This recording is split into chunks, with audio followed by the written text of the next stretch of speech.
is my buddy Beau, and in this video I'm going to go over some tips you can use if you have a dog that's fearful because of a traumatic experience. Now, before I get into this, Beau, his parents are from the East Coast. When they moved here to LA, they ended up hiring a board and train guy to work with Beau. I can tell that Beau has a lot of indications that he was, I'm gonna guess he was abused at some point, physical punishment. So if you watch, so he's just that little reach, he's kind of fearful, and he's been walking away. We'll see if he does it again. I'm giving really good treats now. But he just gives a lot of indications. I would move and he would squirt out of the room. His ears are pretty far back. They're pretty far back now for a Frenchie. And his eyes were big. And anytime I moved, he was like jittery and jumpy, moving around. Dogs that have a bad experience have cortisol in their blood. Cortisol is the stress hormone. It goes in our blood. It prepares us for fight or flight. So if you're being chased by a bear, it turns down pretty much all your non-essential body functions. So you stop growing your hair, you stop digesting food. This is why dogs who stop taking treats that you know they like are probably an indication they have cortisol in their blood. So in this video, I wanted to go over some tips that the guests that come over to meet Beau can use, as well as some tips that the guardians can use to build his confidence and self-esteem. So one of the best things that I can do, and I think one of the reasons that Beau is comfortable with me, is when I came over, I've been very respectful of him in terms of not approaching him. I'm waiting for him to approach me. So that is right there, he's giving me kisses, so he's saying, yes, I'm okay. And so if he were to turn his head away, and right now he's not doing it to the same extent where, like, if he just turned away so I'm not making contact, that's a cutoff signal for dogs. But he's staying here and he's giving me what we call sleepy eyes. You can see his eyes kind of look like they're sleepy, not right there. But he could move away if he didn't like that. Now, as a guest, what I want to do is what I would recommend you do is when you're going to have guests come over, take him out for a walk and meet the guest outside. Outside has a lot more access, and the open area makes him feel more comfortable. The next thing that I would do is when the guest comes over, I would give the guest some treats that you know he likes. So just have the guest walk with you on your potty walk.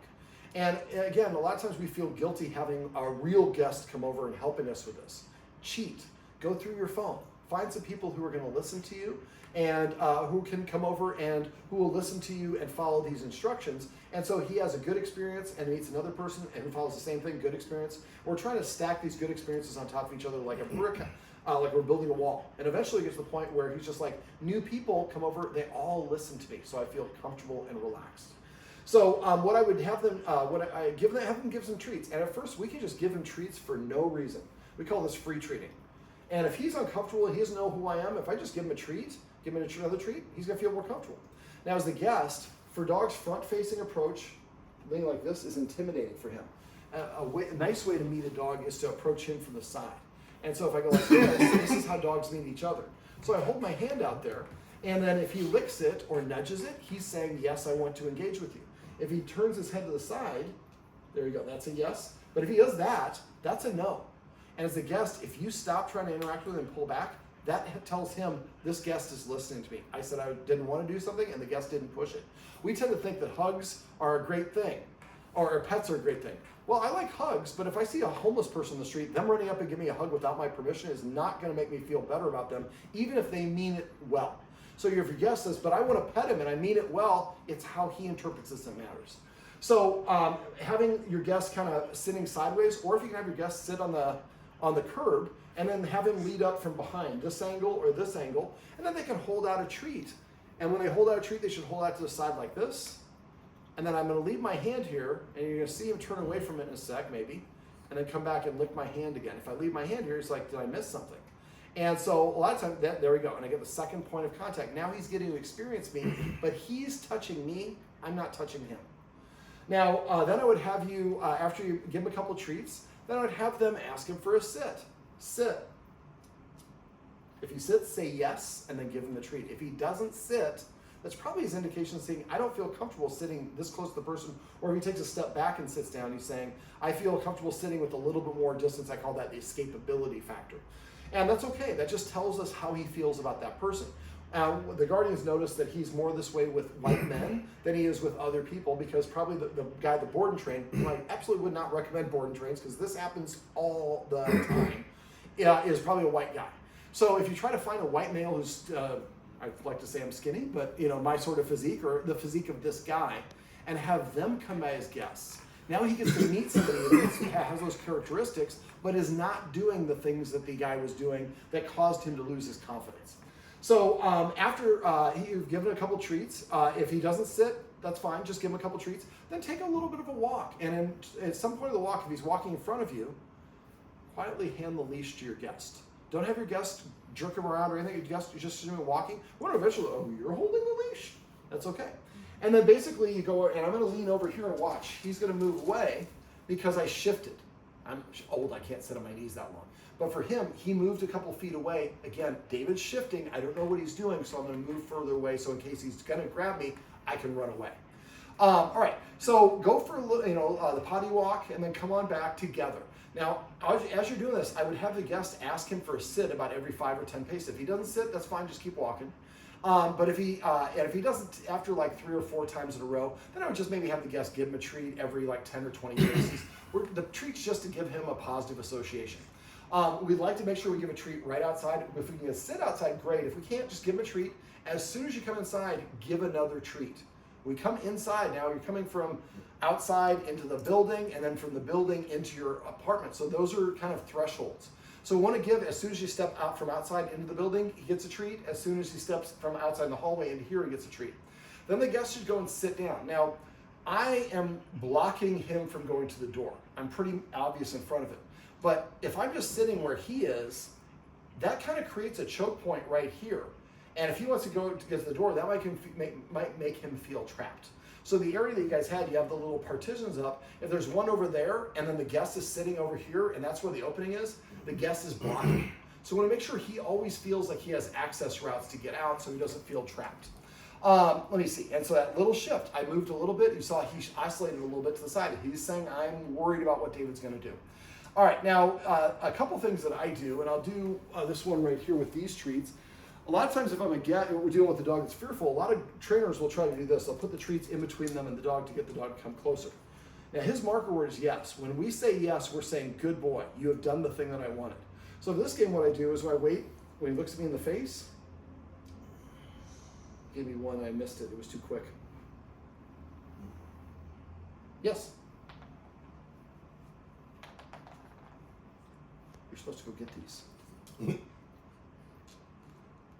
Now he's already pretty close, but the game that I do is when he looks at me, I say yes, and I throw the treat behind him slightly. Yes.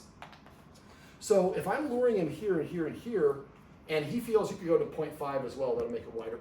But then if he gets here, a lot of dogs that really don't like people, I run out of treats, I might get bit, because he's like, I didn't want to be here, you lured me here. Mm-hmm. If I'm throwing the treat on this side of him, then he looks at me and I throw it on this side, eventually start doing this U-shaped pattern, and he's going to get closer and closer, but he's choosing to come closer to me. I'm throwing the treat away, which allows him to be like, so he has a little bit of a break, and I'm not trying to lure him, he's choosing to come to me. So, and basically what we're also saying is looking at the guest gets you the treat, just like looking at the harness got him a treat in a different exercise we went over. Looking at the person in the bed gets me a treat. And so after a while, he's going to feel better about that person. Then the person, when the person's going to get up, we should make sure that Beau sees the person get up. So if I get up suddenly, Beau's going to be like, what are you doing? And squirt away. So I'm going to say, hey, Beau. And then I would kind of reach, and I move kind of like I'm doing Tai Chi, or I'm underwater. I want him to see what I'm doing and not to be caught off guard and surprised. And then he goes to the bathroom, or gets a drink of water, or whatever your guest does. And so Beau gets to see them doing, he's not caught off guard. Now for dogs, a front-facing approach is considered confrontational. Direct eye contact is a challenge. Leaning over dogs they feel intimidating, and one of the things that all dogs do not like is you starting to pet them on top of their head. So for a dog like him, it's best if you could just hang out, and you see he moved away, and that's instinctive, it's reflexive. He's not even thinking about it. Oh. Yes. And he likes licking. That releases feel-good endorphins. So again, I didn't approach him, I waited for him to approach me. And I turned myself sideways, I'm kind of leaning a little bit, but I'm not leaning, and he came over to me. Now we do see one of his back legs, if you can move over a little bit towards your Beau, your other Beau, you can see his back legs are behind him, they're not underneath him. That's an indication he doesn't feel fully comfortable. And that's okay, but it just tells me that he's not fully comfortable. Now, you can see his ears are kind of back a little bit. Before they were back even further. And there we go. And so normally Frenchie ears are going to be, up. Yeah, it's hard to do when you're doing that. But they're going to be really going up straight from the middle of his head. Ears tilting back is a dog's way of saying, okay, same thing as licking lips. So, all right, so let me kind of meandering. So we're going to meet outside. You're going to have treats. You're going to give, and the person's going to be sitting down. So when you approach the person, they're sitting and you're approaching from essentially their 5 o'clock angle or their 5 o'clock's here or 7 o'clock angle. So slightly from behind and slightly from the side. The person's going to hold treats out to the side like a flat hand. He licks up the treat. They leave their hand there. He comes back and licks it a second time, maybe a third time. Wait for him to stop licking. Then the person can pull out another treat and do the same thing. After a couple of those, then I might say, sit.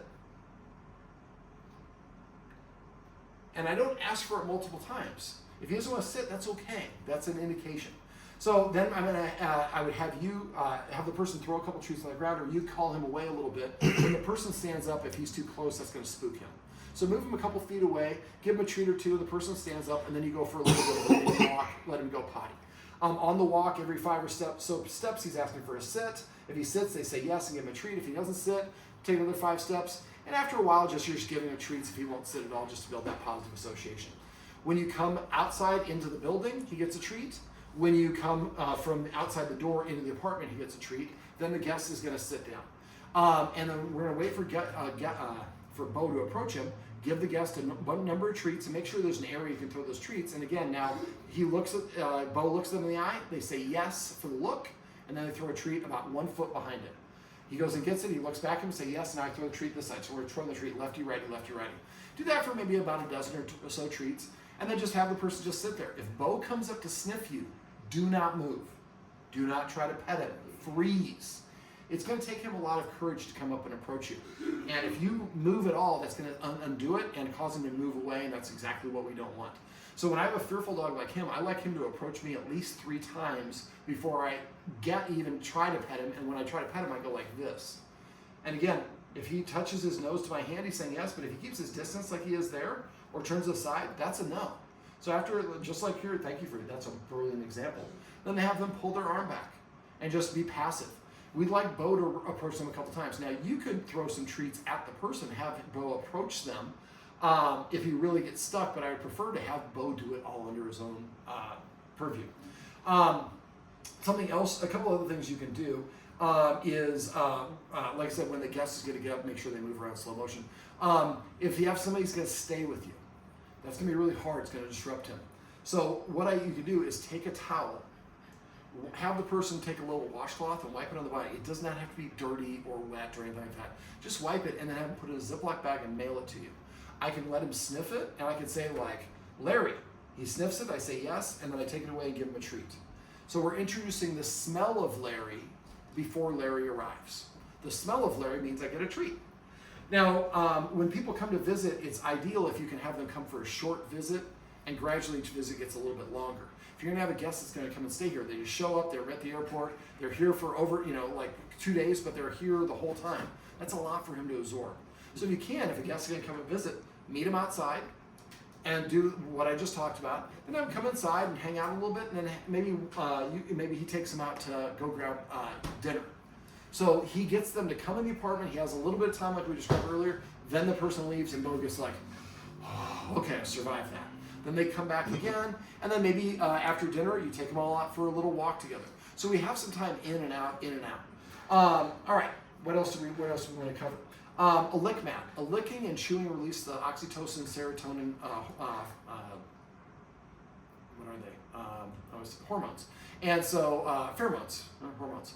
Anyways, regardless, but the feel-good pheromones, or hormones. And so it makes the endorphins, excuse me. Jesus, I'm all over the place. But basically, if I have a dog that's fearful, one of the things I do is I lay down a lick mat, put peanut butter or cream cheese on it, and the dog gets to lick it while the person's there. Now, it should be right next to the person, but somewhere around a place that he feels comfortable.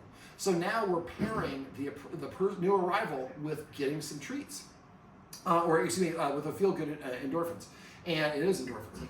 And so it distracts him a little bit as well, so he gets to kind of do his own thing, and the guest is, again, being passive. What else we want to go over, buddy? Overall body language. So right now his pupils are dilated. See how his mouth is open? Going from an open to a closed mouth sometimes is an indication of a change in dynamic. Yawning is a way of saying I'm a little bit stressed. Licking lips are. Baring the teeth is a very obvious cutoff signal. A lot of us tell our dog no. If the dog lunges or snaps, we say no. Over time, you'll be successful. You'll stop the dog from lunging and snapping. Instead, when they don't like something, they'll just go straight to a bite. That's very dangerous. We like the barks and the growls and all that baring teeth because it says I'm uncomfortable. It allows you to increase the distance. When he's growling or whatever, he's trying to make the other thing go away. Well, you can call him away, and that also does the same thing, increases the distance between him and whatever it is. So, and again, right there, he's sniffing. So I think I should pet him. That's a good way of reciprocating. If I pet him, and I'll go ahead and do it right now, just I'm kind of curious. Now, I've been here for 3 hours, and I have not tried to pet him unless he's communicated. So I do this. What did he do? He's freezing, and he stopped licking me. And now, a lot of us, we think of dogs as having a fight or flight response. He has a freeze response. At least I've seen it a couple times. So if a guest comes over to pet him, he might just freeze. And many people think, oh, he likes Larry. I'm just frozen. He's frozen. Yeah. And so if Larry goes like this and he approaches Larry, we know that he has his consent because he's approaching him. If Larry approaches him, he might feel trapped. So we want to just basically create those positive associations and then build them up. Now, when you're petting him, and when he gets to the point you pet him anywhere that you want. But petting slowly is going to make him feel more comfortable. If he licks you like he is now, that's his way of saying I like it. Or if he puts his paw on you, that's a way of saying I like it. Another way that dogs really like being petted is slow circles on their chest, which is what I'm doing right now. You can't see with the camera.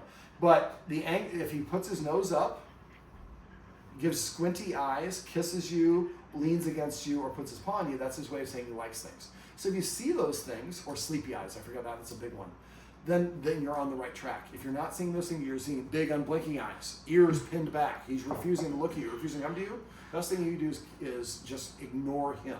The people come in and be like, oh, Bo, and going to be in his face, are the people he's probably going to want to interact with the least. The people who are going to be passive and ignore him, he's probably going to show more interest in, and he gets to approach it at his time. But the licking that he's doing right now is a way of coping with stress and making him feel good. So if you have that lick map that you can give, that's a nice way for him to channel that. And again, you're building those positive associations. Now, in a perfect world, it'd be nice if you could have a friend come over for maybe 5-10 minutes outside and stay for about 15 to 30 minutes inside and leave. Next time, maybe they come for 20 to 40 minutes. Next time, 40 minutes to an hour. And you're going to tell by him. If he's coming over towards them and he's dancing, he's a little bit happy, then you can move that process along faster. If it's somebody that maybe looks like the board and tray guy that abused him, that person might need to go a lot slower, and that's okay. I'm trying to think if there's anything else. There's probably a whole bunch of other stuff that I could think of, but I'm going to be rambling if I keep on going, so we're going to end this one. Well, unless there's anything else you want me to add in here? Is there anything? No, I think that covered everything. Okay. Maybe like the... We talked about that. No, I'm going to talk about that in the other video. Oh, cool. This one I want to keep on just for guests. Oh, perfect. All right, then, well, this is my buddy Bo, and this is Bo. These are some tips and tricks you can use if you have a dog that has lost its confidence because it was basically trained with some aversive trainings or sent to a board and train.